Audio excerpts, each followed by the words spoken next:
Why do many people believe that there's just one way to be a leader, or that only one type of person is truly great? What about the Vault Dweller in Fallout makes them special, and not their companions?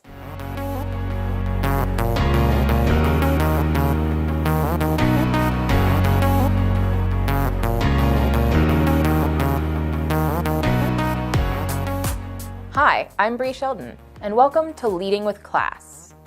Leadership as a concept has been around a long time, and that means a lot of people interpret it in different ways. There are personal definitions, and academic ones too. Those are the ones that influence how people lead and study what we do. Early leadership theory is the D&D of how people perceive leadership today. Its DNA can show up anywhere. The earliest theories are the great man theory and trait theory. Since these are commonly referenced in leadership studies, we'll review them today and explain why they should remain in the past. The great man theory is based on the idea of born leaders. Early leadership studies had this idea that leaders, who were always thought of as men, were born with heroic traits and natural leadership abilities. One of the biggest problems with the great man theory is that it can only be applied retroactively. A good example of this is the role of the chosen undead in Dark Souls. In Dark Souls, you play a person with the curse of undeath. Near the start of the game, you're given a prophecy about a chosen undead. There's an old saying in my family. Thou who art undead art chosen. In thine exodus from the undead asylum, maketh pilgrimage to the land of ancient lords.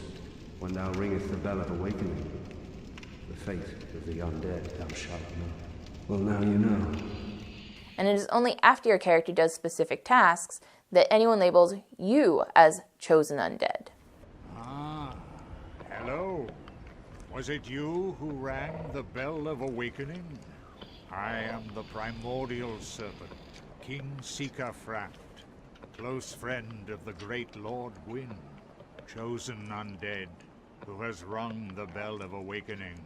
I wish to elucidate your fate. As the player, you know that you have the potential to be the chosen undead. You bought the game, and you expect to be the hero. But until you've actually been labeled chosen undead, there's no guarantee.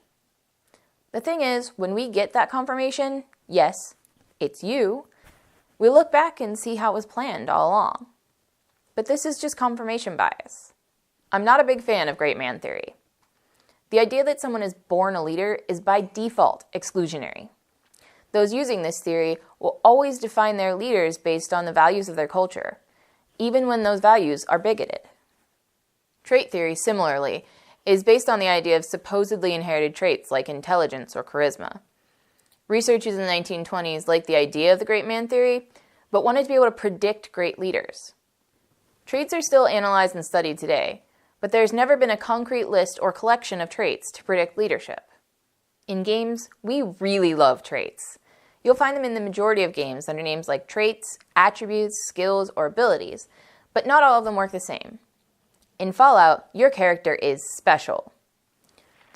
They have strength, perception, endurance, charisma, intelligence, agility, and luck. In the real world, luck is called privilege. In Fallout 4, the non-player characters don't have any accessible traits. Hey, I'm listening. The game treats them as resources for the Vault Dweller. Meanwhile, the Vault Dweller has access to those special traits and is given leadership roles and responsibilities with little debate or precondition. This mimics real life, where people who have the right stuff are given leadership roles, while those who don't conform to the expectations of leadership are just used as tools. See also the term human resources.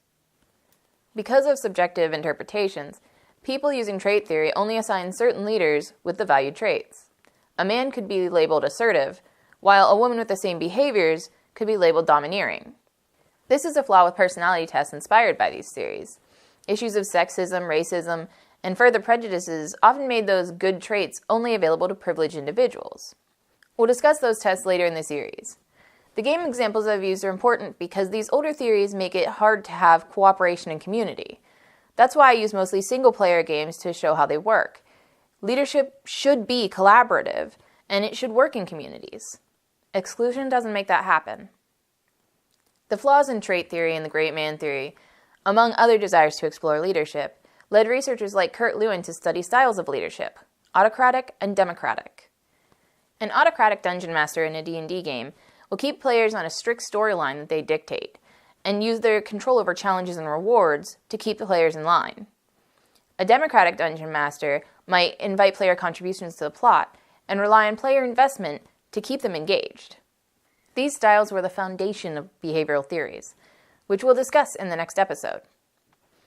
Look in the description below or on a Patreon post for the source of our definitions and some homework, an exercise on early leadership theory.